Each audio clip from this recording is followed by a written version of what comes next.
And welcome back to Fresh Wounds, your. God damn it. What did you think was gonna happen, Terry? I know, I know. You set us up for failure. Uh, I sure did. Welcome back to Fresh Wounds, your monthly Patreon only episode where we dig into a movie that I guess I don't even know. Just traumatized us? Is Yeah, that like is that what we're deeply going with as an affected, adult? touched Okay. in a traumatic way. Yeah. That's a terrible way to phrase that. It's out there though. I'm Mary Beth. Who am I? Who am I? Oh, I'm Terry. Yeah, I'm Mary Beth. In this episode, I'm very excited for many reasons, but we are covering one of my all-time favorite movies and one that Terry has revisited from not liking. It is Lake Mungo, Joel Anderson's 2008 Australian pseudo documentary. That is one of the best horror movies of the 2000, like our current century, in my humble opinion. It's okay.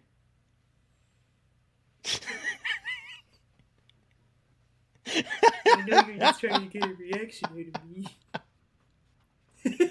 I am. It's true. It's not like I've written thousands So of words about this fucking movie. It's all I think about. And that thousands of words is somewhere back here on my shelf. One of these shelves Yeah, over I wrote a here really has cool it. essay for the Second Sight cinema, or Second Sight Blu-ray release. I wrote an essay for the booklet, so this movie is very, very special to me.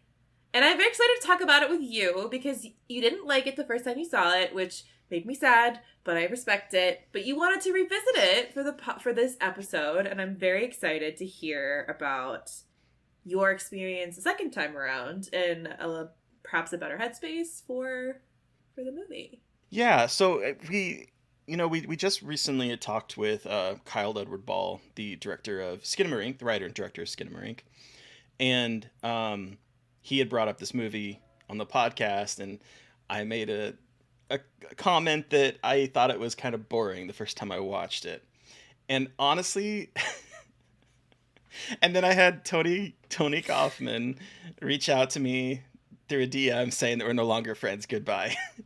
And I feel like that's the same vibes that were coming off of my co-host at that time.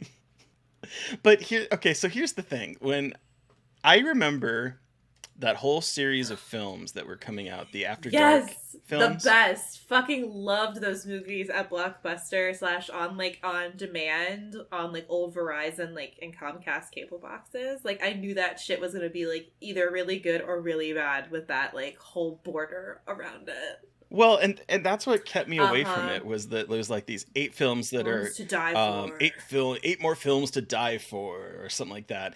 And the art around it was always very like suggestive, like it was like naked women bodies with like some kind of monster holding on to it or something. It just never seemed very interesting to me. And I know back in, what was it, 2010 was the one that had Lake Mungo, but it was also surrounded with movies like Zombies of Mass Destruction. Granted, I've never seen any of these, so I don't know. Maybe they are good. But like a bunch of movies that just seemed not the greatest in terms of like the title. And so that was going for me originally, and that's why I didn't initially see it. I also kept getting that one confused with Lake Eden Okay.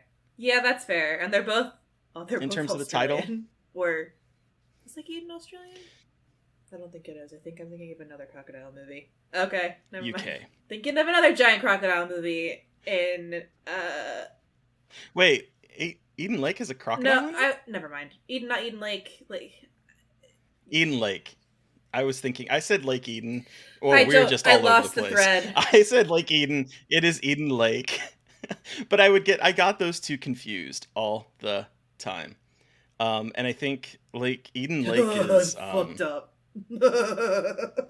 yeah, that's what I've heard. But I have not seen either of those, and so I got those confused. And then over time, I kept hearing how Lake Mungo is the scariest film ever, so terrifying, so scary. And so I seeked it out, and I didn't know really anything about it other than it was the scariest movie ever. And so I sat down to watch it, and I was kind of bored. Okay. But it was because I was expecting one thing and got something So I completely get that for different. sure. I think like a lot of people have had that kind of similar feedback with it, where it was like I thought this was going to be something like cheese, like kind of a cheesier, grosser indie horror release. 'Cause that was like after dark, they put out like Frontiers, which is a new French extremity movie. So like some Right. of their films were pretty good, but a lot of them were as someone who like watched a decent amount of them, I think. Like when I was younger, like in middle school and high school, like they were like mid, um, kind of movies, and so I actually saw like Mungo because I was babysitting. I like have the most fucking like weirdly detailed memory of the first time watching this movie. If you want to hear, if we want to jump into that now, okay. Yeah, let's do So, it. oh, this is so fucking weird. So, I was babysitting my mom's high school best friend's kids, and this was when they were all babies. And I remember exactly where their house was. It was right near my dad's old apartment that he had with his second wife, and next to like a rib restaurant that my mom used to work at. Like very weirdly specific memory. Yeah. Very But specific. I remember like putting these kids to sleep, and they were impossible to get to sleep. But they lived like where they lived wasn't super like isolated at all, but it was very quiet, and they had an old house, and it was very creaky. And of course, as a babysitter, I Hmm. was like, well, I'm gonna watch a horror movie on demand because why not? Like go through all the free shit. And I knew Of where all the course. free horror movies were, like all like hidden in like the crazy VOD menus that we used to have. Like, do you remember that time? Like the isn't that like weird that that was the way that like you I had the sure on demand do. button, and then you would look through everything that was available in the channels you subscribe for, like whatever. But I knew where all the free horror, like FearNet and all that stuff, like I knew where all that stuff was, and this was Mm. in one of those categories that I can't remember. But I was watching a couple of these After Dark ones because I was curious, and I clicked this one, and I was like, oh, okay, it's like a ghost movie, cool. And I watched it and was just like shocked, and I legitimately thought it was real for like a hot minute. Like I thought it was Oh, real okay. because so the way this movie is filmed, it's a pseudo documentary, like I said, which is basically a mockumentary but with horror. And basically it mimics like a true crime show after school special that you would see on TV, but it's all fictional, but it presents itself as true, which is a huge reason why like a lot of things I focus on with this movie.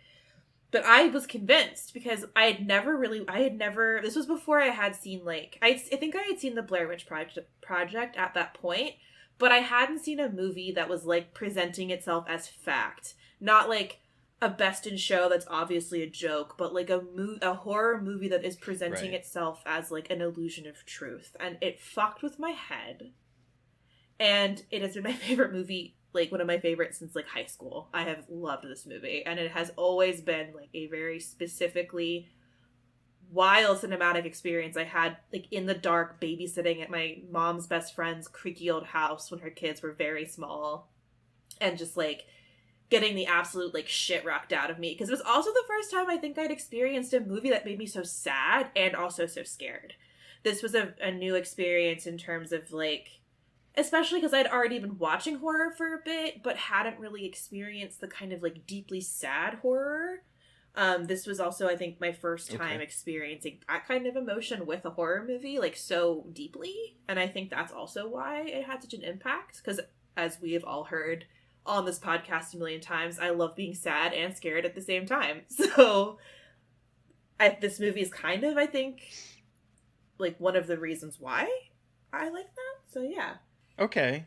So two thoughts came in my head while you're talking, and the first one is that this is basically like your Yeah. Blair Witch for me, because for me with Blair Witch, when I went to go Mm-hmm. see it, I thought it was real initially, and so there's that aspect to it, and that was a rocking experience back with Blair Witch for me because I was like I had like you I had never experienced something that was like Yeah. that was being presented initially at Yeah. least is real. So there's that. And then the other thought that I had was this is also like The Orphanage to me, where The Orphanage and Pan's Labyrinth opened up the idea that horror movies could give a different emotion rather than fear or revulsion or something to that nature. It could also make you immensely sad, and it could be about things other than just trying to scare the shit out of you.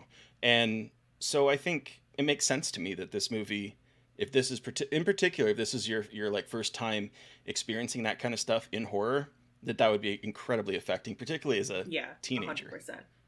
I think now that I'm thinking about it, I was like almost out of high. I was almost out of high school, but I was still in high school. I was just thinking about the days, like what that lined up was. But it's Right. I mean, that is exactly it, and it was even weirder too because with like Mungo, like no one.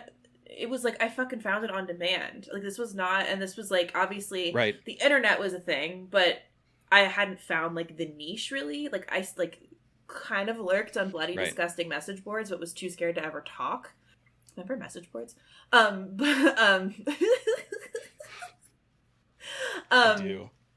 But yeah, like it was something that also felt cursed to me because I couldn't talk to anyone about it, and it was something that I was like, wait, is this real? Is this for fucking real? And like, I can't remember exactly the order of operations. Like, again, I could have Googled it like when I got home or something, but I think I didn't have a smartphone yet, so like I couldn't look it up. So I was like, this is definitely real, and I think I kind of wanted to believe it was real too. I think part of me was like very easily swayed.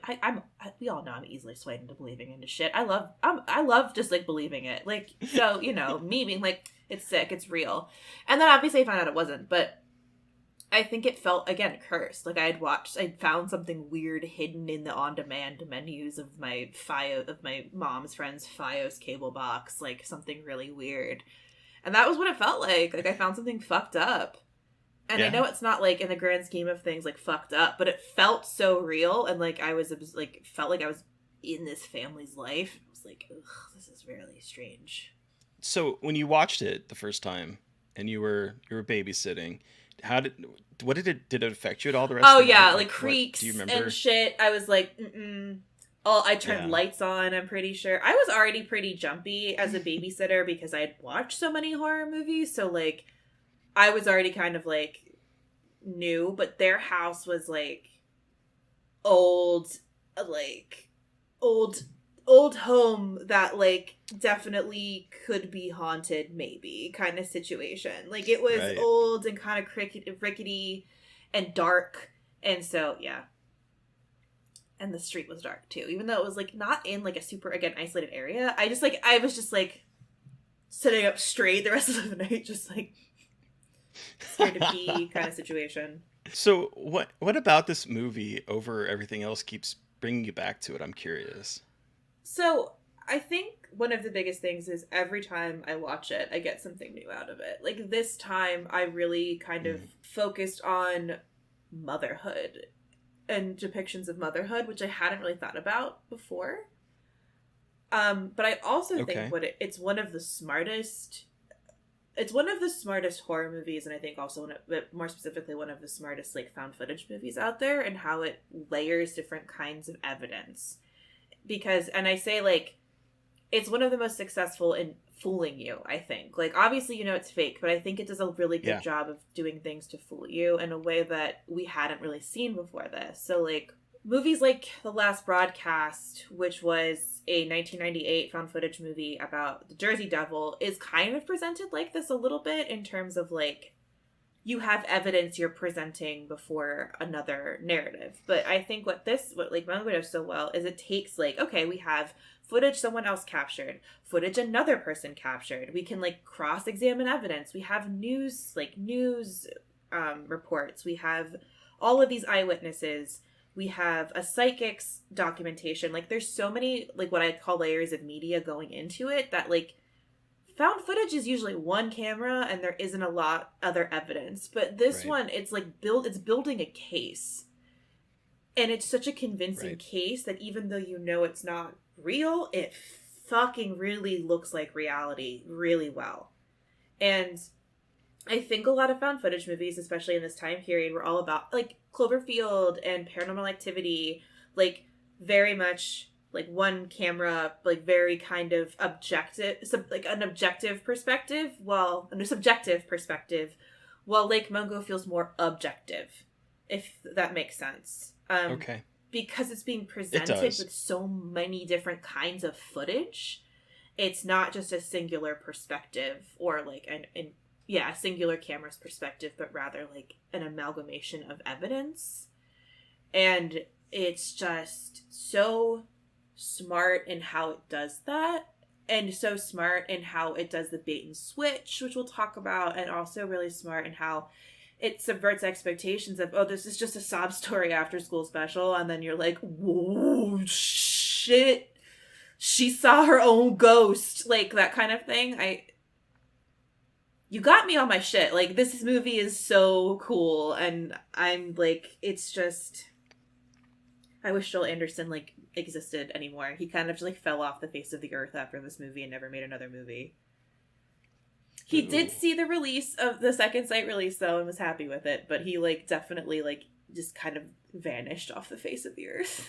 That's a shame because this movie, okay, rewatching it now, I think this movie is really good, and I think what you were kind of talking about this a little bit, but what I think the reason why I appreciated it a whole lot more is that since this came out, I've seen a lot more true crime stuff, and the format this movie uses, so many things that have come out since then have used the same exact format. You're talking about how it kind of layers in different evidence, how it's building its case. Well, that's what a lot of true crime things do. It wants to like provide all this data. It comes with, like, if this were a series, it would every single episode would end with like a cliffhanger of like, oh, the kid is doing it, or oh, this is happening, or oh, this is happening. Like, it has all of these little cliffhanger moments that will try to pull you into the next sort of evidence that it's laying out for you.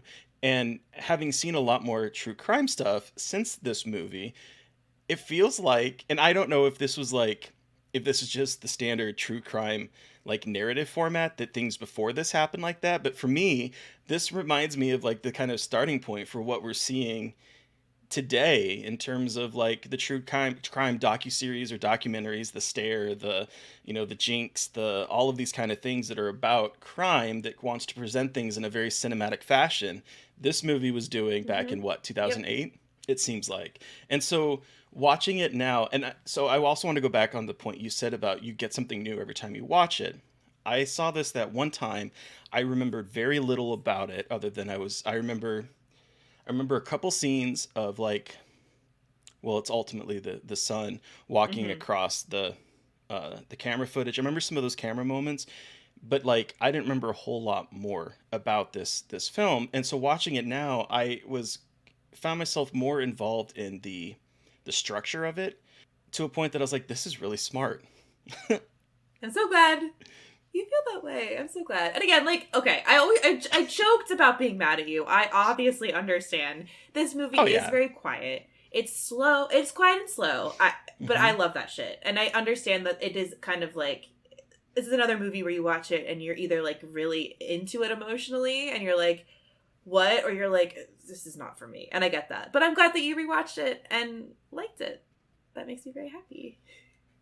Yeah, me too. And like I said, I honestly think that it's because since then I've seen a lot of content, movies, docu-series, whatever, that follows this same format, and I was like, oh, this makes sense. This is smart. This is a lot smarter than younger me would have given it credit for. Well, yeah, it is really smart. And like, I mean, how do we want to start tackling? Like, how do we like want to start diving into this movie? Because I guess now we should just like get into the meat of it, and we can talk. I can talk more about some of the stuff that I really love.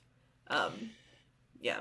Yeah. So, I mean, right off the top, it opens up with quotes about from Alice talking about how something bad has happened. It hasn't reached me yet, but it's on its way and it's getting closer.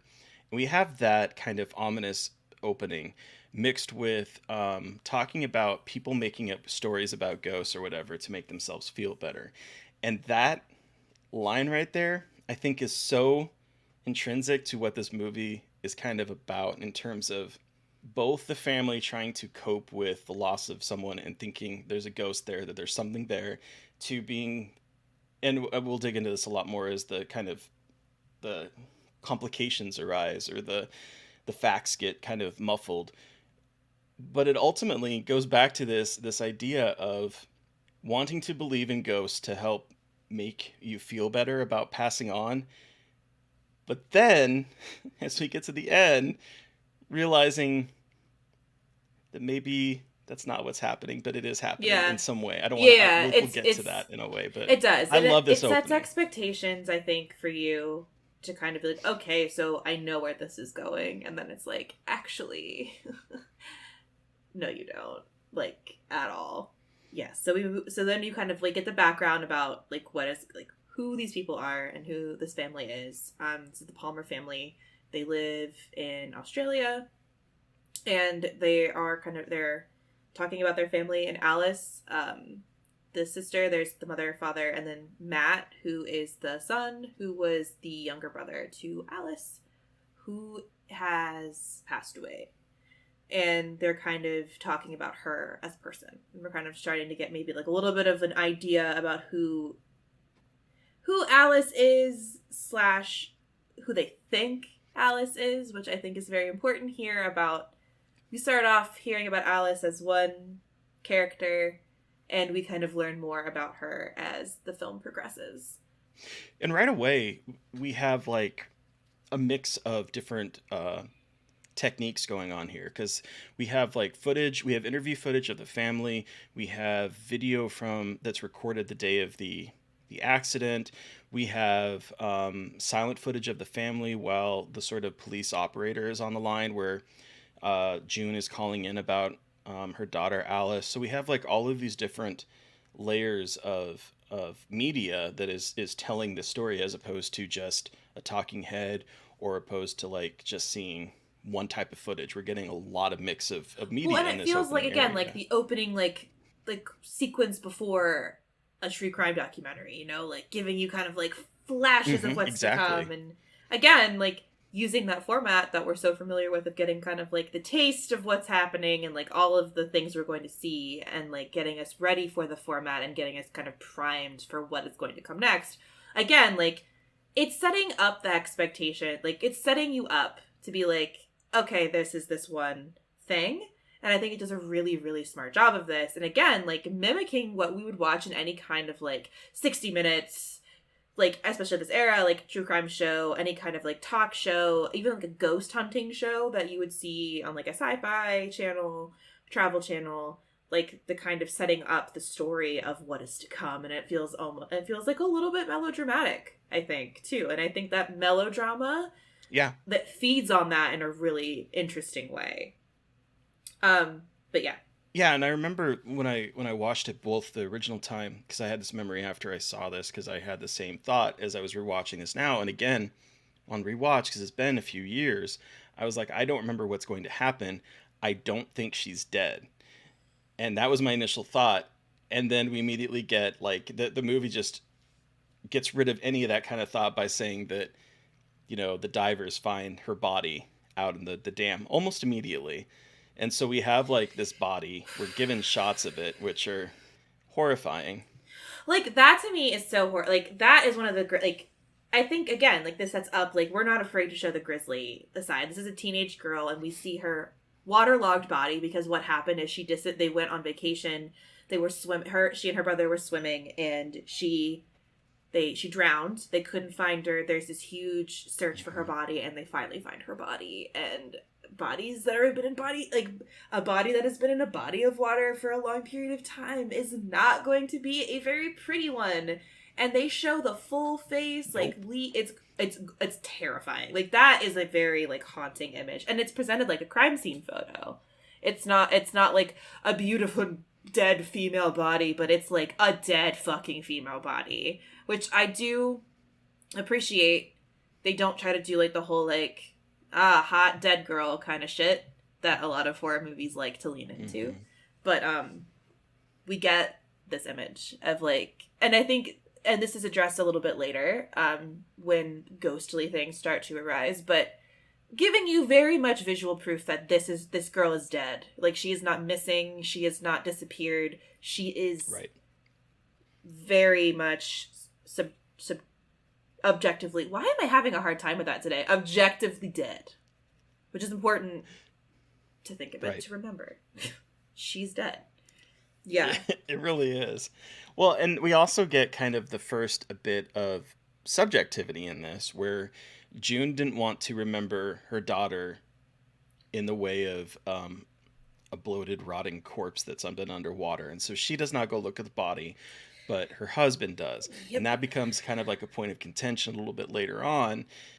I love the little details that this adds to, because there's this little moment where the car gets stalled on the way back, and the only gear they could get it into was reverse, and so they drove all the way to town with reverse. It's such a small little moment that has nothing to do with the plot, but it kind of sets the feel that this is a real thing, that this is something that would happen to you. That, like, of course my car on the worst day of my life is going to stall, and I'm going to have to drive it in reverse all the way back to town. Like, it's such a small little throwaway detail, but it adds to kind of this collage of painting this very realistic picture of a family dealing Well, and with that's immense something trauma. that I love about this movie, is that it's not just about the events, it's not just about the traumatic event, and it's not just about the ghost or like whatever's going on. It's about the process of grief, and that the grieving process is incredibly different for different people. And grief is such a ridiculously weird, subjective, yes, and got it in one experience, that, and I think that especially in these opening, like, first 20 minutes, we really do, like, they really tell us exactly what's happening. The dad just goes right back to work and is like, I just can't focus. Like, I can't, like, be thinking about this. I need to pour myself back into work. Like, one of his colleagues is even like, yeah, he just went right back to work. The mom can't sleep because she's having horrendous nightmares, so she's going on walks, and she's going into people's houses as a reprieve from her own life, which is the fucking saddest thing I've ever heard and ever will hear in a movie. And they don't talk about it a ton, but it's so, I think it's a huge part of how I think this movie deals with motherhood, and like, and I will talk about that a little bit later, but like, it was with how this mother, who is later revealed to be a little bit with emotionally withholding from her daughter, is grappling with that emotional withholding that she, and like her, what she might view as her inability to love her daughter. I think that, paired with hearing about her nightmares and how she's like walking into other people's houses to just escape her own fucked up reality, and then we then find out it's fucking heartbreaking. Like, these people are so sad, and these are just normal people. Like, they're just, I don't know, everyday humans. They're not like An everyday person. Exactly. Everyday They're just like your typical middle class, like, white family. And this horrible tragedy happens, and they all are trying to make sense of it. And so, and then we find out that the brother Matt has captured these images of what is potentially Alice. Images of Alice. He's been taking to photography. He's been a photographer. He's always taken video and stuff, but he starts taking photos of one specific composition in their backyard. And one day he takes a picture, and it looks like Alice is in the back of the picture. And yeah. One thing I wanted to mention, there's a line that June says earlier on that I think it's such a, I don't know, I think it's such a neat line. It's, death takes everyone. It's the meanest, dumbest machine. It just doesn't care. And that line, it's the meanest, dumbest machine, is such a, I don't know, it's such a good line. It's good. It's like, and it's like, it's not delivered in some like epic monologue. It's just given in this interview with her, just kind of her recalling her own experiences. And it's just said so almost matter-of-factly that you're like, Jesus Christ.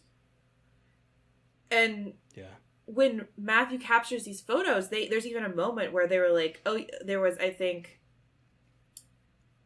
I can't remember which one of them said it, but they're like, the person interviewing goes, so did things change when you saw these photos? And they were like, oh yeah, like, we kind of felt better in a weird way. And it's a little more complicated than that, but they talk about how, like, wait, fuck, like, is this proof that she's alive? To the point where they, so this is the point where they also talk about, like, the father says, I saw Alice's dead body, but June didn't, because she didn't want to. And so June was convinced that Alice wasn't dead after seeing these images, and the father starts believing he wasn't correct, and that leads to an entire like exhuming her body in DNA testing, like literally unearthing their trauma again to make sure that this was in fact their daughter in the ground, and they had hope. Like, this was all done out of thinking that there was hope that their daughter was still alive. And I think Right.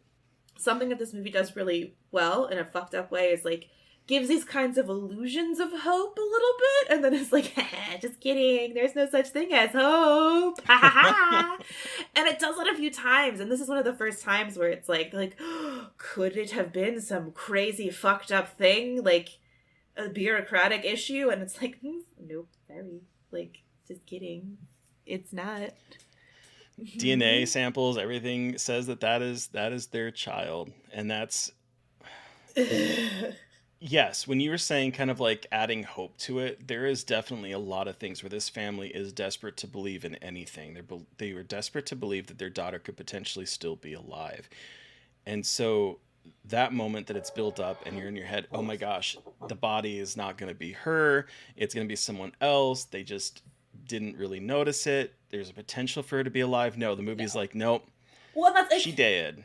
That is really your your daughter. It's like gives you again the hope for like 2 seconds that it's like, just kidding, we're not gonna let you let you sit in that for too long, like, don't worry, like. And I think that again subverts expectations of what things you see in true crime, where it's like, we're going to draw it out forever before you get an answer, and this one's like, nah, like.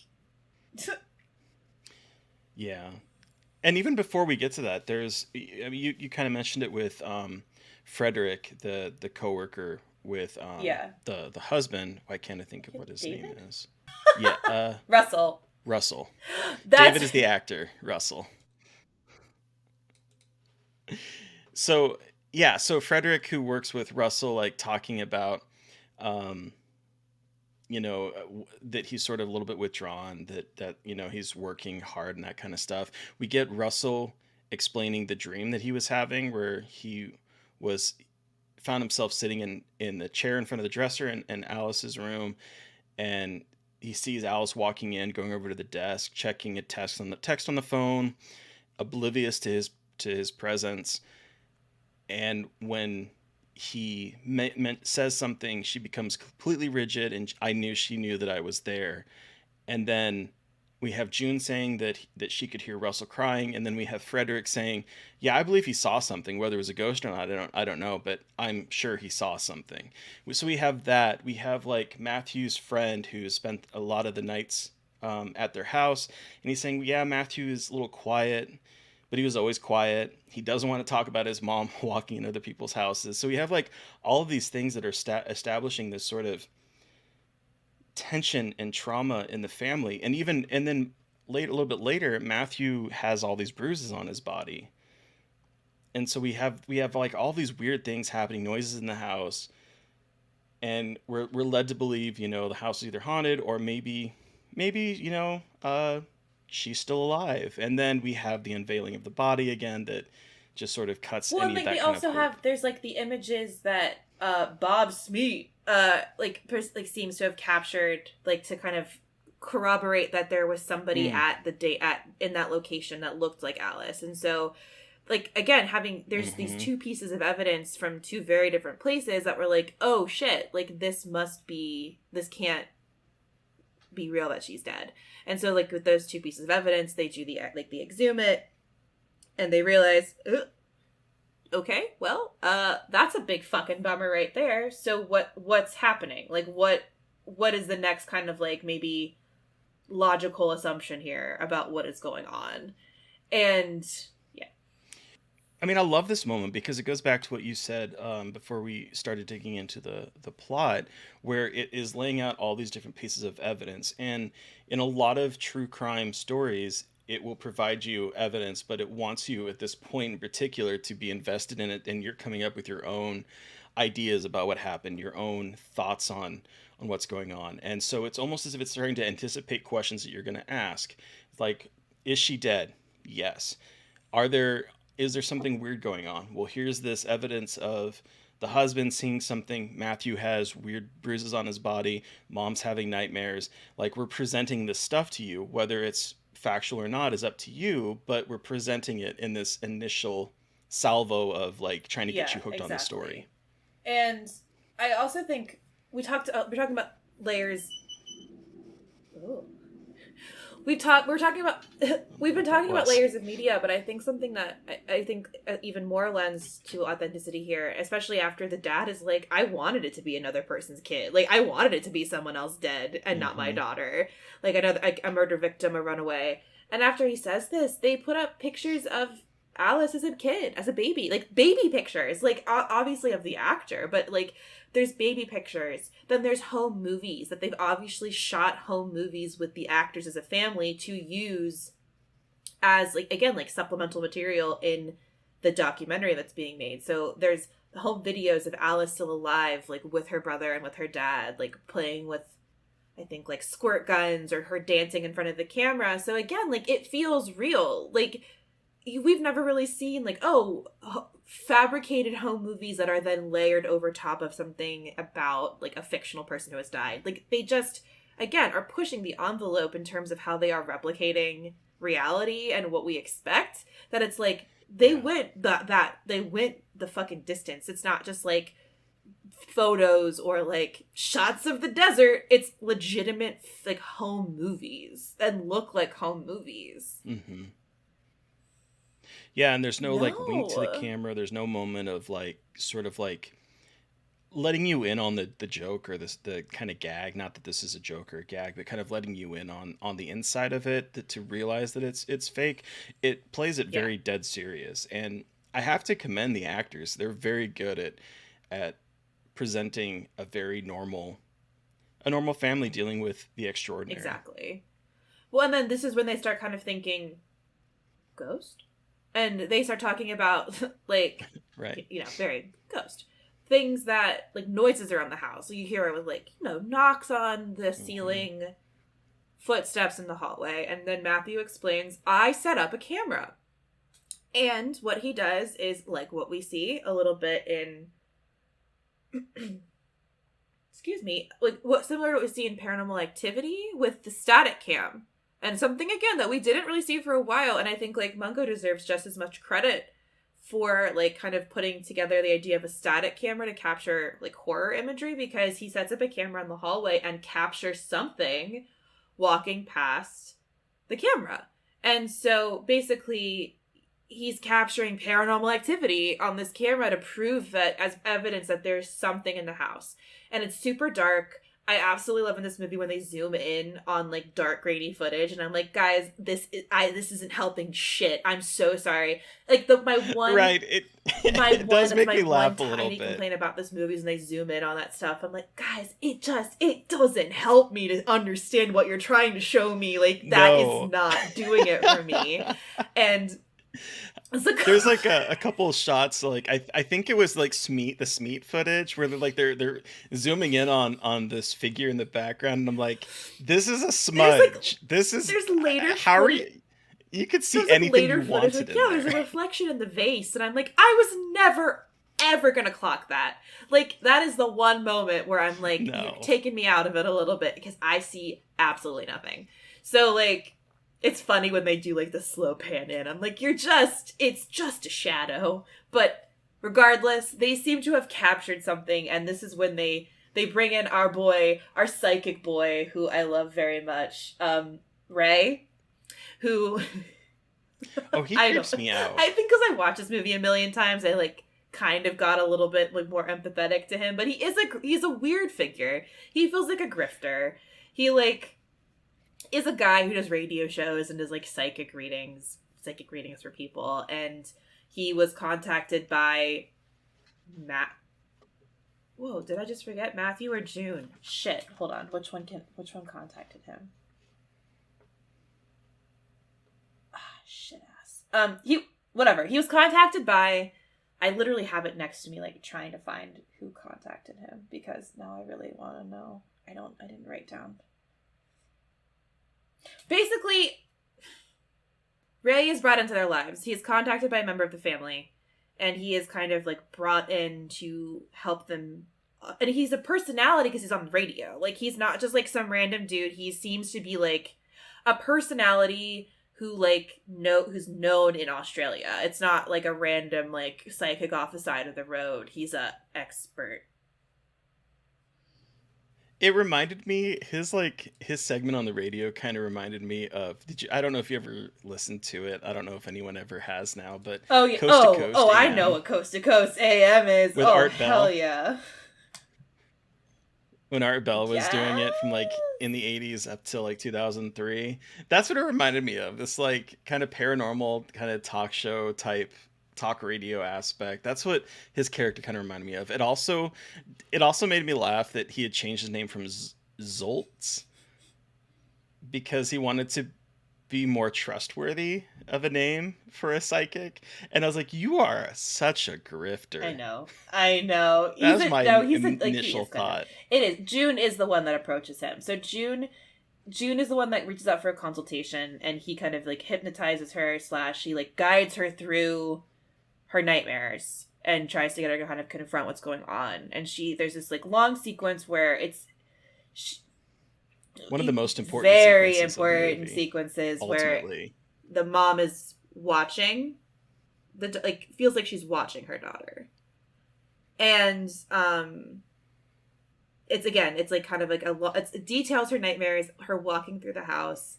Again, it kind of keep that in mind. And then June is like, "Yeah, Ray, come on over," and like kind of typical in the ways we've seen in horror movies before of like the wife kind of getting like wife getting kind of, even like Hereditary, the wife getting kind of sold a story from a psychic who is like trying to help her deal with her grief. Then she brings him into the house. Husband is like, the fuck. Always disbelieving. And then Matthew was really into it. And so they were like, let's have a seance. And it's like, as you do. So this is when it starts feeling like a ghost show, like a ghost hunter show a little bit. Like, it's not like EVPs and shit, but they're doing, they have a psychic, they have a seance, and we have this whole sequence. And of course Matthew's like, let's film the seance. Gotta film it. Because once again, we gotta love a kid. Someone who's like, why do you keep filming? And it's because Matthew's just like a little nerd. And you know what? Good for him. But we get this seance scene, like the seance sequence, and it's again like filmed evidence. And they're like, oh yeah, like, and it's not the normal seance. There isn't like shaking shit. There isn't like blood falling out of the ceiling and tables and stuff. Like a failure. They call it a failure. They think it's a failure. They say after an hour they called it quits. And I was like, okay, so this is doing a really good job of keeping it grounded in the real world. Because if this were a lesser film, it would have been like an over-the-top seance moment. But no, it's like nothing happened. We failed. Yeah, exactly. And then, in reviewing the footage, we have this moment again where it's like zooming in, like in the goddamn back corner. And this one's a little bit more legible, but it's like, oh shit, Alice is in the back corner of this shot, like lurking. So, and it doesn't look like the hallway footage that they saw before. So the hallway footage that they first shot was just like, it was like a shadow person like going past. This one you can not see her face, but you can see a little, there's like more detail because it's a static figure facing the camera. So they're like, sick nasty, there's a ghost in here. And so, my very professional assessment here, but there's sick nasty, there's a but ghost. The evidence seems to be building towards paranormal. And Ray is like, I haven't seen a ghost. Like, he uses, I haven't seen a ghost. Like, I don't know what's going on here. Hysterical, of course, that this man has never seen a ghost. And they're basically like, there is, like, this is something weird is happening. Our daughter, my sister, is contacting me. And so they start putting up more cameras. Matthew and Ray start doing all this stuff to maybe capture some evidence, 24-hour surveillance. Again, going full ghost hunter situation. Full But paranormal again, activity. we're just seeing like images of this, and it's like getting narrated over. We're not getting like bogged down into it and getting like kind of like the drama of it all. It's more just like kind of matter of factly Hmm. stating the events. We're not, it's not a found footage movie where we're watching them put it all together. We're just getting, or like we're getting a retelling of what happened, which I think is really interesting. Again, it kind of takes it away from feeling, because it's grounded. It's not trying to like dramatize or exaggerate the process. It was more just like presenting it. And then I think they call Ray at one point a Rasputin figure, like when the cops find out and the family finds out. Yes, Sergeant Druin They're is like so skeptical they're like he's a grifter. They're of like he's Ray. taking advantage of this grieving Uh-huh. family. Like why is he always there? Like what the fuck is going on? He's at the birthday parties of Matthew and stuff, and people, and again, like they do present him like this. There are just like there's a weird fucking, Parasite that's yes, like leached he's onto the trying to family. benefit from Hmm. their shit and their trauma. Hmm. And I mean, like, I do love, again, like, this movie isn't, again, trying to glorify anything. It's very much presenting, even though, again, it is, like, a fictional film, it is trying to present objective truth really well, in a way. And that's what's so cool Yeah. about this, because it's not obviously objective truth, but it is depicting the facade of objective truth really well. And it's really cool. Yeah, and I would say that the shots of the ghost, and I'm using that in kind of quotations, as we'll find out very soon, but the shots are not presented in a way that is meant to Yeah. terrify you. Like it's not like a jump scare. It's not like it's just like, oh, there's someone reflected in the mirror, because there's a lot of like mirror Yeah. reflections of potentially Alice that we don't see, and it's presented as sort of like a little detail that could be easily missed, as opposed to like a boo Yeah. jump scare type thing. And I think that's really restrained for found footage films in particular of this era that are going for that sort of like we gotta Exactly. goose the Like audience. it's not jump scare focus. It's much very much the kind of like you have to really be looking kind of found footage thing, and again presenting it as evidence rather than entertainment. And you know, they Hmm. capture a couple more images, a couple more videos, and then they quickly, as just kind of as soon as they've started talking about, oh shit, there's a ghost here, they move on to the Withers Then the video came Withers out. My video favorite. I came like, out. again, a good crossfade from like the dad with this dramatic thing about the Withers video, Hmm. which would be like would definitely Again, be either a commercial break or like an episode cliffhanger. Yes. the end of the episode, and then the So Withers then video came out, we, and we're like, I know. oh, what'd the Withers So then we video see this say? other this couple who were at the the dam. The That's right. dam, I the was trying same to, time the yeah. Smeat photo was So if taken. you remember, the Smeat photo from the beginning was like, oh yeah, shit, that might be Alice. They took a video from the same day, and they discover that in the background of their video, they did in fact capture who might have been in that image, and it is not. It is one and only Matthew, our brother, Wearing Alice's jacket. and like, you know, wearing his jacket, probably more like her jacket, probably mourning and like trying to make sense of like where she drowned. But then it's like, uh-oh. And then we kind of find out that the way that Matthew has been grieving has been through manufacturing his sister's ghost on camera. Yep. So we have gone about Yep. 42 minutes thinking that something paranormal was happening here. And then it's kind of revealed that Matthew fabricated this whole thing. Yeah, and you know the thing is that like it doesn't spend a whole lot of time, to my knowledge, sort of like digging into Matthew's reasons for it, but I think it's really I think it's really sad when you think about it that this kid is seeing his family fall apart. His mom is obviously walking into other people's homes, trying to escape the hell that she sees herself in. He doesn't want to talk about it with his friend. We have the dad who is just basically he's becoming the workaholic, the sort of figure that is going to try to ignore everything and just focus on the here and the now and the work. But he is seeing his family potentially detonating on itself. And so what does he want to do? He wants to do something to help keep the thought of Alice alive. and so he creates it. And it's very sad, but it's very subtle in the way that it portrays that, because it doesn't really come out and tell you that, but there's a lot of like, I don't I know, think, environmental clues that you can see to sort of like see why yeah, he it's might like be the movie doing is this. subtle, but it's also a little bit obvious. Like if you're paying attention, like this all kind of comes together, but it doesn't say it, but it gives you Hmm. everything to put the pieces together. And I also have a couple of views, like a couple times watching this movie, continue to, and every time I watch this, I think even more that Matthew actually is a little bit creepy.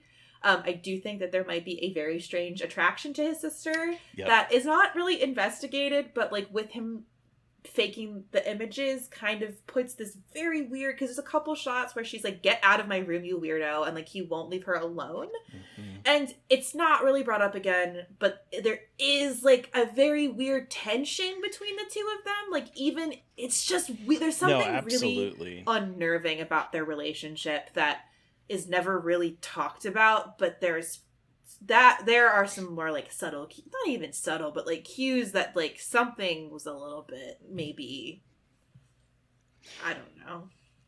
Yeah, and I kept thinking maybe that did he kill her, because he was the last Mm-hmm. person seen with her, and she drowned. He swims back to shore. He was like, yeah, she wanted to stay out there, so we just let her. But like he was the last person to be there with her alive. And so like I started thinking at this point when I first saw this, I was like, did he kill his sister? Cuz there is creepy moments of him with that camera coming in her room, and she's like, get the fuck out of here, kind of like, that's it's you're right, there is a definite creepo vibe Yeah, going and on like here with the way I he have thought interacts with his about the whole sister. like did he kill her kind of thing, which we can talk about when we get towards the end. But like there is an interesting like argument that could be made about that, and I'll talk a little bit more about that towards the end. But yeah, like there's something very off here. But all like everyone, it's kind of, again, and then again, what's really interesting is like the father says things like when people heard about it, all these people came out to see it, like new, like people want to do interviews and stuff, and we don't ever see that media circus. We're just seeing that and that's another thing I really like about this is we're seeing the family just trying to survive and just trying to live their lives. We're not thrown into the Hmm. drama of the media circus. We just hear about it recounted after the fact. We are Right. not we're not here necessarily for spectacle. We're here to understand and empathize, I think, is maybe like more of the goal with that stuff. And I think that's really interesting in how they, but again, it makes me feel real. Like, of course they got all these people in their fucking house. And when they found out that like, this was probably, if this was real, it would be a huge sensation in the news. And the fact that like, and so it really does Oh, follow that absolutely. without having to be all like newsflash, newsflash, newsflash blaring in your face. Well, it keeps us centered in the Yes, family as exactly. opposed to kind of going outside of the family, Well, yeah, and if then that makes they sense. start. This is where I really started thinking about motherhood in like Mungo, as they talk about like Okay. June's in like difficulty like letting go, which is like not the right word, but talking about how like she was having her own like really deep struggles with this, and then coworkers Fredericks so has was talking about how they didn't have June and Alice didn't really have a relationship, but they were also very similar. And then June's mother says, I withheld things from my daughter, and Yep. I think that she withheld things from Alice. And this whole sequence is kind of trying to look a little bit into June's mental state and look at how she is processing grief as a mom. And I know that like we see motherhood all the time and they talk about it a Right. lot in horror, but I think this one's a really interesting kind of navigation because it's not just, it's like we're having other people like friends and family like observing and sharing their observations, not just us like making our own kind of assumptions, but actually getting like third party observations about her, which is so like again, we Right. don't get that in horror a lot. No. We even get like that the quote, this was like the end of hope for all of us, but especially for June. She wasn't ready to let Allie go. She just needed to hang on to her a bit longer. And so she was devastated. So we get that quote, and then we find out that June kept to herself, and it became clear that was happening to Alice too. So like Alice was keeping to herself, June keeps to herself, and then we find out that Iris, June's mom, like you were talking about, um, talks about how she couldn't give herself wholly to June, and she thinks that June couldn't give herself wholly to Alice.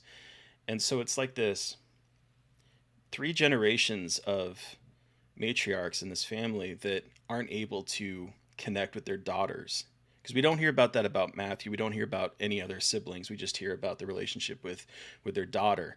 And it's such again, another throwaway line, another throwaway moment in this movie, but it feels like it has so much more intent behind it. I'm just kind of thinking about this now, and that, like, she says, as she got older, especially, June was withholding something from Alice. And that kind of feels like an internalized misogyny kind of thing of, like, as your daughters, like, get older, like, don't give yourself, like, emotionally over, and creating this weird, dynamic between women. And I think this movie, again, does that really subtly, but also has June realizing, like, what she did and regretting it, because she didn't have time, like, she wasn't given the luxury of time to, like, work through her own feelings and fix things with her daughter. She just has to reflect and regret. And that's so difficult. Like, it's so traumatic. And, like, she says things like, I hope she knows I loved her. And, like, you can just infer from those, like, that relationship that she probably didn't say I love you very much to her daughter. Like, verbally say I love you. They probably fought a lot. Like, realizing, yeah, it's a mom teenager relationship, but, like, but that actually could have been, broken. That it is an intergenerational trauma thing that could have been broken, but wasn't. And now it's kind of like, how the fuck do you move on from that? And I think, you can't, and it leaves an emptiness, because it's like, she's unable to get that sort of, like, you could have, like, I have a feeling that after this, if this were real life, Iris and June would probably have, like, a reconciliation of sorts, and it would just be like this moment of not wanting to lose your daughter because you're starting to realize how short life is. But June doesn't get that. June doesn't get that opportunity. It is taken from her. And it's so sad. And I was when I was watching it, this was the part that kind of, I think, hit me the most, because, like, I have a very rocky relationship with my parents, but it's like, you see this and you see the sort of, like, things that are left unsaid when you're unable to say it anymore because of whatever happening, like in this case, a death. And it's just, it really adds to that kind of, I don't know, fucked up trauma.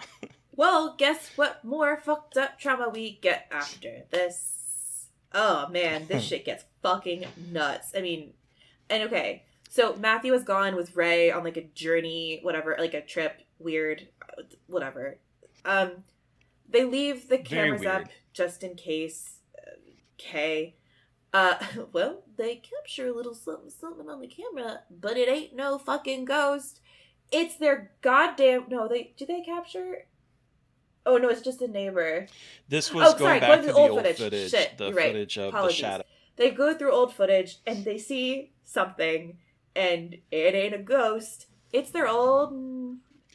It sure as fuck isn't. It is creepy neighbor Brett Toohey sitting in Alice's room 6 months after her death. What happens here is another fucking reveal, and a reveal that is very much rooted in horror, horrors of reality. There was a creepy man, and they see him in the corner, and they're like, why the fuck is he there? And what they discover is harrowing, that basically Alice, who babysat for her neighbors next door, was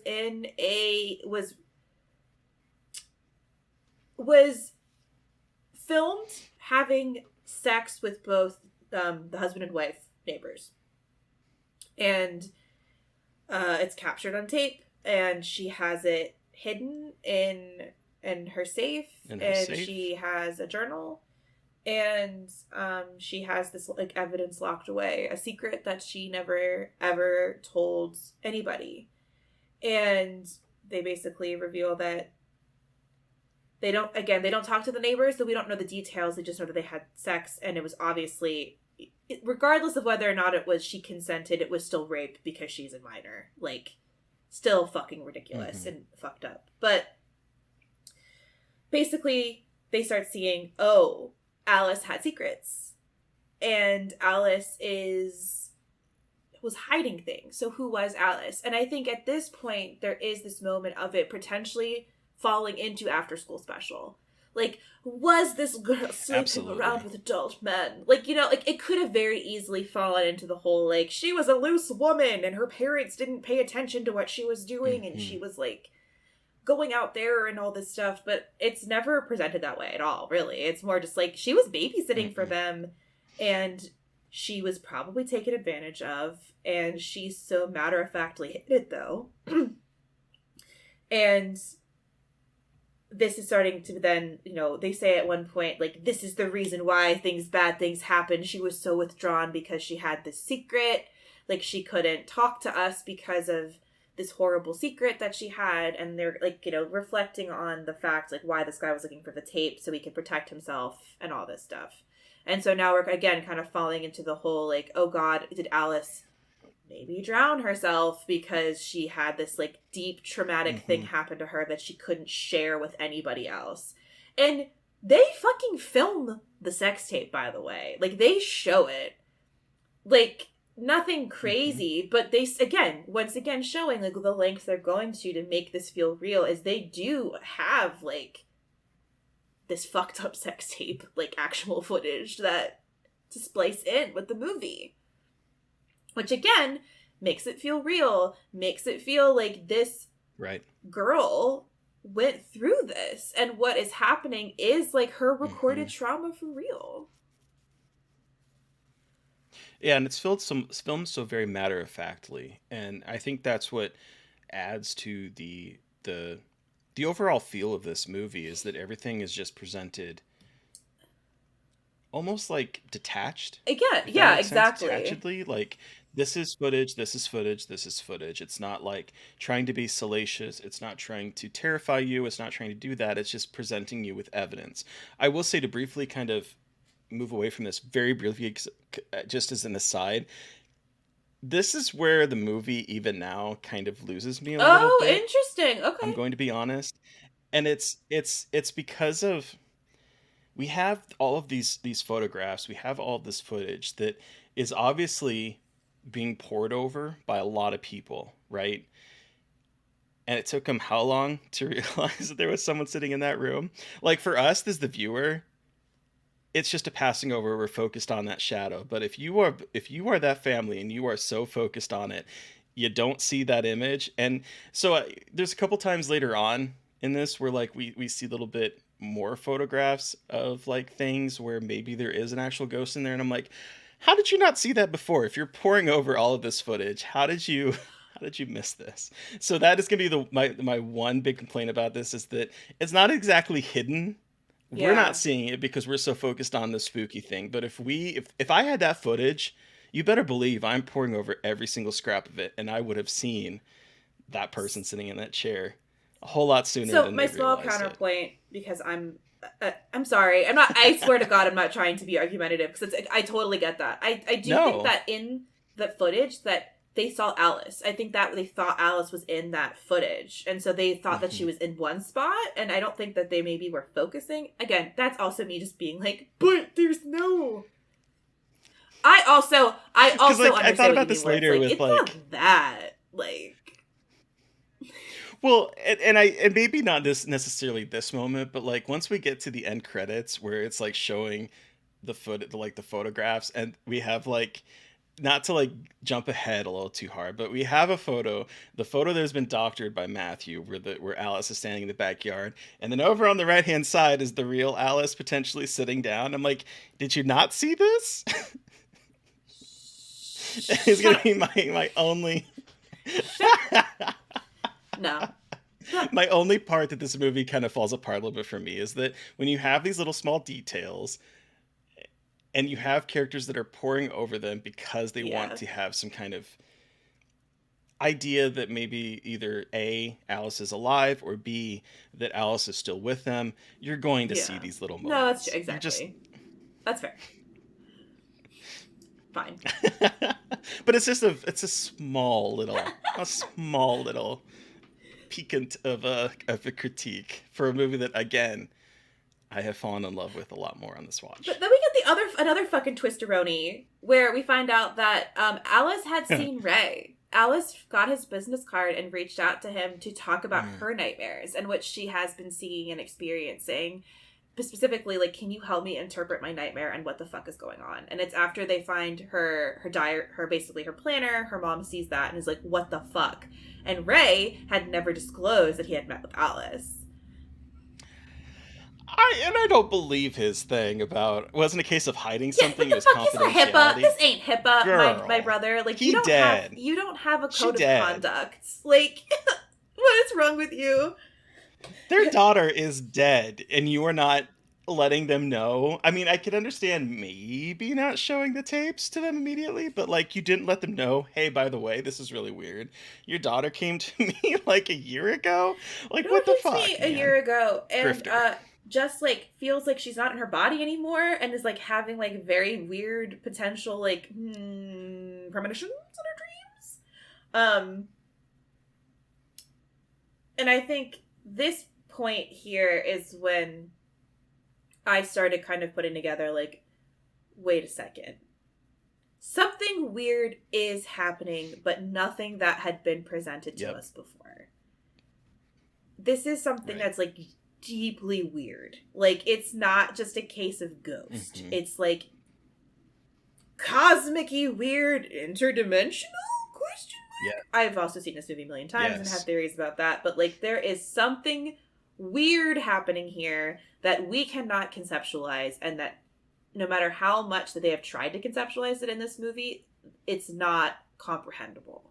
And that's being kind of established as soon as we realized she was going to Ray. She was having these dreams of walking through her parents' house. And she talks about standing at the foot of their bed, and the movie shows the footage that we had seen earlier of an apparition standing by the bed of the parents.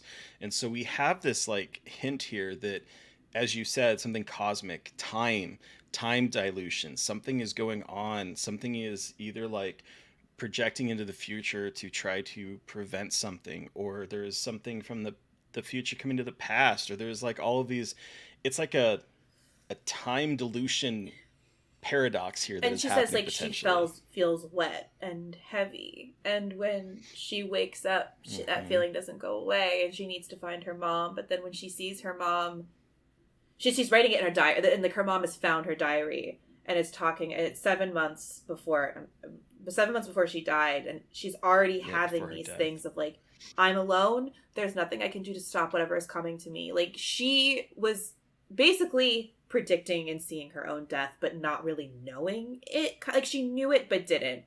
Like, she knew that something was wrong, something very bad is happening, and there's nothing anyone can do, but she cannot like conceptualize and like verbalize and understand how she is feeling. She's fucking seeing herself dead and feeling dead. Like, she feels dead. She thinks she like it's. And she's writing about these things. So when all like people wanting to attribute this and that to like her behavior, it's like they don't even know what's going on in this girl's head. Like, you think she's keeping secrets? Like, you have no idea the secret that this fucking child is keeping from you. It's not right. And there's almost like the neighbor stuff just kind of falls to the wayside, because you're like, it's incidental. Like, it's incidental. Yeah, that happened, but it's not related to what the fuck is going on here. Like, ain't that fucked up? Like, see, people have a lot of things they go through that you don't know about, even as kids. And like, that, what seemed important has like kind of gone away and been like, wait, hold on. Like, what the fuck? Well, there's a sense of fatalism to it too, because she says she wrote in her journey, realized there was nothing they could do for me. And it's like that moment of understanding of, and it goes back to the initial line that opened up this movie, where something bad has happened, it just hasn't reached me yet. That kind of like idea that there is something coming. I don't know what it is. It's going to be horrible, but there's nothing I can do about it. And sadly, at this point, there's nothing that her family could do. And it's so fucking sad and tragic. Well, and I think that So tragic. that further continue like that. I think the ending says that a lot. But before we get to the ending, we see phone footage of when she goes to Lake Lake Mungo finally comes Mungo. into So the she and her friends picture. go to Lake Mungo, and the parents are shown this lake.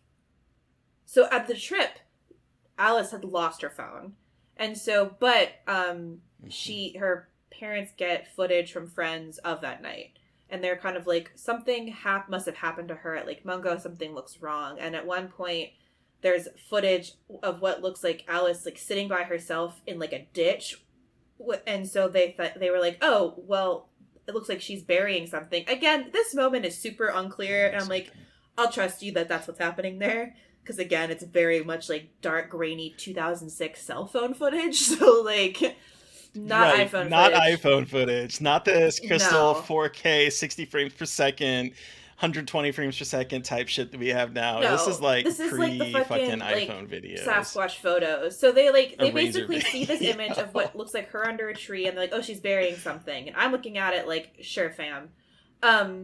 So like again, I love this movie. It's just funny when like, yeah, that was happening. I'm like, 2006, sure. So I'll go with it. I'll So go they with it. basically decide, oh shit, okay, we're gonna go find the phone. If she buried something there, I wonder if it's the phone, whatever. So, again, Alice is lying to her friends, nothing happened, etc., etc.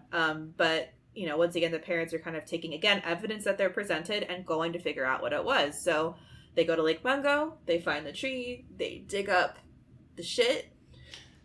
I did love, by the way, that, they go there, it's daytime, and they're like, there's going to be tourists around. Maybe we should go at night. And I'm like, okay, I get that, but also this is like, okay, this is horror movie 101. You don't go to a place where something traumatic happened, where someone buried something in the dark of the night with your little flashlights. No, you do that in the sun. Tourists be fucking damned.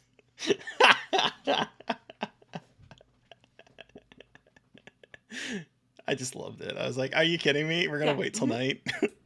Duh. But so of course they wait until nighttime, normal, and they find in a Yeah. plastic bag buried was what her dad calls her most precious things. Like she has her favorite necklace, she has her cell phone in there, buried. Her Yep, buried ring, a her bunch of stuff. watch. And so of course they go home, plug the phone in to see what was what, and what this fucking shit will haunt me Ugh. forever. Her own, I have it playing right now just so I can like have the visual, and it's just like it's her cell phone footage, her walking. It's dark out, and you just see like the sand, and it's kind of just like, all right, cool, another found footage movie. And then she lifts up her phone and she sees something on the horizon. And what is good intercut with this is Ray asking, are you scared of dying? And her saying, isn't everyone scared of dying? And like that conversation is happening as she is walking, as she's filming, and she sees is her fucking self. And not just herself, it's her face after she has drowned. The photo that we have seen of her face, that is the image that she is capturing. Her fucking drowned ass body ghost, fucking whatever, is lurking in Lake Mungo. And I can't tell if she's walking toward it or it's coming towards her, or they're kind of meeting each other in the middle. But her ghost premonition body gets in her face. It reminds me of Yeah, when it like takes your at the camera and times you're when like the ghost. Uh-huh. That's what it reminds me of. It's like that moment of like just getting in your face. Like, no, you might up until this point have believed that none of this is supernatural, but there is a fucking premonition on camera coming at you, and it is absolutely terrifying. And it's like, I can't imagine. no, Can you I would imagine shit my like just going to camp? Like a 16-year-old girl going to camp with her friends and is like, but also has like for almost a year been having nightmares about her own fucking rotting body. And she goes, Yeah. and then she sees that, and she's like, well, it's over. Like, I guess this is it. Like, my dead body is coming to find me in places.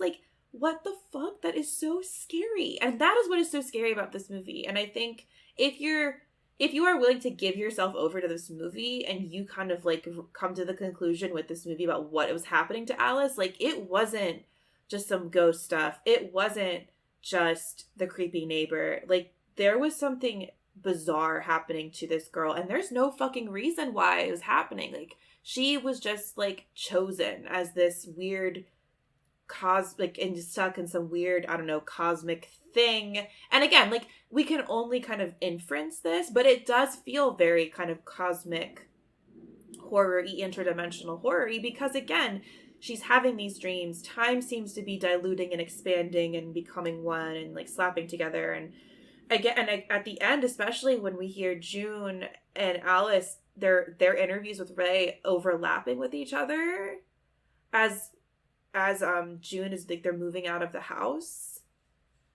like it all kind of comes together in this weird thing of like, wait, like this was predetermined. There was no avoiding this. So like even if Matthew did kill her, she was gonna die no matter what. And I do think in rewatching it, some of these videos of Matthew being weird aren't timestamped, like, or her reactions to Matthew aren't timestamped. So I don't know if maybe she had her own feelings that he was somehow related and he was trying to distance herself from him. But I don't think I would think that if just because this movie is so smart, I think if the movie wanted us to think that, it maybe would have driven that home a little bit more. Maybe I don't know, but yeah. Regardless, like she was gonna die no matter what. I am curious, why do you think she hid her phone? I think... Do you have any thoughts on that? They called it like a ritual, but I think my thought was that... My initial thought seeing this was like, it scared her so much and what she captured that she wanted to bury it so she wouldn't ever have to see it again. And it'd be hidden away. But then she buries it with like a necklace and stuff. So it's not just her phone, and it becomes like almost a symbolic thing. And maybe it's like she captured that image. She kind of is like, it's almost her closure. So she takes all of the things like that are symbolic to her, plus that kind of actual documentation, and maybe like buries it as like an act of closure for herself. But also maybe, I think they talk about it a little bit, like it maybe was something that she left for her parents to find, to like maybe finally understand what happened. And like, I don't know. And, or maybe she's just a 16-year-old and is like, not sure what is fully going on, but I don't know. I don't think I have like a full answer. Do you have one? Tell me. Oh, I was like, no, I don't. Or what are your thoughts about it? No, I really have no thoughts on this. Other than the idea that maybe it was like you capture something and you're like, I don't want to think that this is a thing, and so I'm going to bury it and ignore it. Is like the only thing I could think of, but I'm like, why would you hide it with everything else? I guess my thought that just came to me is like, maybe giving those precious things is like a sacrifice. She thought of like, if I give it my most beautiful precious things that I love, that like a 16-year-old thinks is love, it will take that, and that will suffice as like a sacrifice, an offering. That could also be part of it, like an offering to something to hopefully like to feed it or get it away from her. And then the phones just be like, I don't ever want anyone to see this ever again. Yeah, I mean, I honestly, I can't imagine coming face to face. Your own goddamn ghost? Yeah, your dead body. Like I don't know how I would react to that. I probably, if I was filming that, I probably would have just thrown my phone away. I'd be like, well, nope, we're done. We're going to ignore that this night. I would also just be like, all right, cool. I'm just going to like cease to exist. Like I'm just going to like explode into a puff of smoke and just... It's that parrot that I've mentioned a couple times from that Monty Python thing. That parrot is no more. It has ceased to be. That would be me. I would just cease to be. Exactly. And so they find this, and then it's kind of like, oh, something weird happened. And they... Yeah. Well, and even Matthew says, I think she recorded the future coming to get her. And like the dad was like, I think she saw a ghost, whatever that means. Like, they seemed that they kind of seem to realize they're not going to fully understand what's happening. It's time to move on, and they start talking about how they're moving from their house to somewhere new to get a fresh start, because they're starting to put the pieces back together in their family. They're starting to finally heal, and it's time to kind of like fresh start it. And this is where they start again playing Alice and June's interviews with Ray over each other, and Oh, it's so it's good. just like best ending of a horror movie ever, because it's June's final consultation, and it kind of brings everything together in a really fucking sad way in terms of like how these things were intertwined, and there was nothing anyone could have kind of done to unravel that. Yeah, so there's like this like made me really sad on this watch for two reasons. One is this idea of fatalism and fate, and the idea of like future and the past and the present all mingling together in some weird cosmic mumbo jumbo. But then also one of the things that you kind of touched on, Mary Beth, this entire episode is this the idea of motherhood and everyone being and failing each other. And here we have two conversations that are just barely missing each other. They're missing each other in time because this happened with Alice back with Ray, and then in the future, like they're missing each other with time, but they're also missing each other with intent, and it goes back into the same issues that had plagued the mother and daughters of this family at least three generations of people not talking to each other or passing each other in conversation. And so we have June's conversation, and then we have Alice's conversation, and they are just missing each other. They're both sides of the same equation, but both of them are missing the other side of that conversation, just like is happening with June and Alice, and also with Iris and June. It's such a masterful, but again, subtle. They don't bring your attention to it. It's just this moment that like builds once you start to like close read what is happening in this movie. It's And really it's sad. sad. Because again, it's like Alice says that she's watching her mom, but her mom doesn't know that she's there, and it's kind of like, and then Alice, like, they're not perceiving each other in the same time or same time in the Yep. same space. And I think what hits really hard with this ending to me is that like the family does kind of get closure a little bit, but Alice is kind of stuck. Because I think with this final shot, we see Right. them in front of the house, and there's Alice in the window.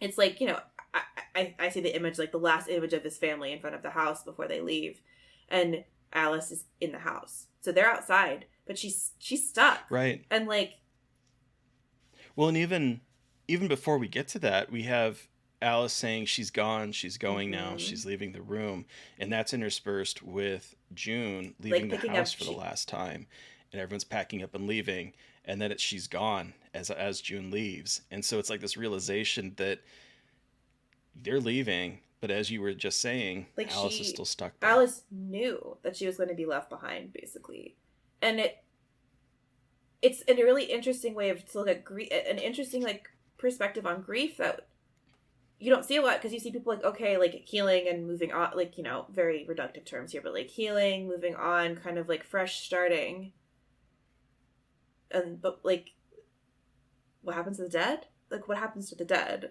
And yeah, and Right. like again, this is a horror movie, but it's like it is kind of showing the perspective of like what happens when you move on, but perhaps like the dead person doesn't. And as how we get, I mean, the sequel is Alice terrorizing a family that moves into the house after them.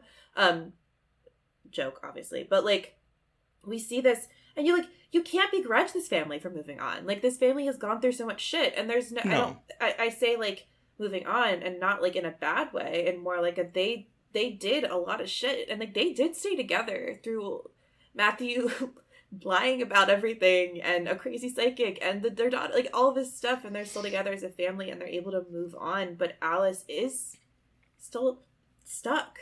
She is kind of trapped in this cosmic trap, and like who Yeah. knows what other version of herself she's going to appear to. Like she is kind of, it reminds me a little bit of The Long Walk, a little bit like trapped in this Okay. form Yeah. forever, and like trying to help maybe, but also like stuck and is kind of in a cycle. And again, that's reaching a little bit, but again, that final image I think does kind of show like they have moved on and it's really awesome, but then she might be trapped and she's alone. Like she's Right. alone. And she's alone. Absolutely alone. And she can't do anything about it. She just has And to it goes watch back. and silently observe No. as like the things that she knows. Well, Life passes by. like as things like life passes by, and then everything that she knows and is familiar with goes like leave her, and then she's Is just leaving stuck. Anyway, Well, and it goes back to the line from the very opening of this movie where they're talking about how people make up stories about ghosts or whatever to make themselves feel better. And for about, I would say 65-70% of this movie, I feel like that is what's happening here. We have Matthew trying to hold on to the past. We have people trying to believe that there is a ghost happening that might make them feel better, that there is like an afterlife or that there is something out there. And by the end of this movie, they have rejected that idea. They're like, no, there is no stopping it. This is We're just going to move on with our lives. But it kind of subverts that expectation of that because no, the ghost is still there. It's not making you feel better. It's not making the ghost feel better. The ghost is going to linger here and watch as her family basically abandons her. And it's so the shot of them outside the house and Alice is in the window looking out at them. She is separated from them both physically but also kind of supernaturally, and she is just forced to watch as her family is going to leave her. And it's like that added little bit of a gut punch of an ending. Followed up with a bunch of like footage of the movie where we see something but then the ghost yeah, is lingering off to the side and it's actually. like you weren't looking for the right things, kind of situation. Like, yeah, Mhm. which again, I know what you mean. Where it's like, how did your ass not see that before? I mean, because in particular, the one where Matthew had superimposed Alice in it. If you are taking the time to superimpose Alice in the backyard and you don't notice that off to the right is actually Alice, like, come on, that that is it. But other than that, I think that the way this movie ends is just a brilliant idea of like you are seeing one side of the story, but you're not seeing all of it. And so these little bits of images, as imperfect in a realistic setting as I think they are, kind of plays into that idea of you're looking for one thing and completely missing what's actually happening, It's a which is this movie in a perfect nutshell. movie. I love it so much. I'm so glad that we talked about it, though. I'm so glad It you is really watched good. it and that we could do a long ass episode on it. Yeah, me too. Well, Me too. everybody, thanks so much for listening to me nerd out about Lake Mungo, and also Terry. Terry got to nerd out about Lake Mungo with me. This was really I awesome, did. and I've never been able to talk about it. This movie, it's so in depth before, so I love it even more now that I've been able to like really talk about it. Um, so, but everyone, give us your feedback. What did you think of Lake Mungo? I know that a few of you have had some experience with Lake Mungo, so let us know. You can let us know on the comment section of this Patreon post. You can send us an email at scarredforlifepodcast@gmail.com, or you can reach out to us on Twitter. I'm at MB McAndrews. And And McGayly of Dreadful. course, you know the drill. You probably follow the podcast. Follow them at Scarred Podcast. Yeah, Exactly. what the And if fuck? you don't, why not? But if you could make sure you are subscribed, as I'm sure you're doing. If you haven't yet, please give us a rating or a review. Join our Discord server. We have a Discord that we're kind of playing around with. And yeah, continue supporting us on Patreon. And we have like the next movie that we're going to talk about already decided. But after that, we would love some inputs. What would you like us to talk about? Is there a specific movie that you would like us to do kind of this deep dive into? Yeah, Let things us that know. scared you. I know that Terry and I have a list, but we want to hear about what films also terrified y'all. especially as adults, like specifically like recent releases within the last 10 or so years that have really traumatized you as an adult. We'd love to hear it. Thank you to Eric Parr for our artwork. Thank you to Sean Keller for our music. Thank you to all of our lovely patrons for listening to this episode. Stay safe out there, but most importantly, stay creepy.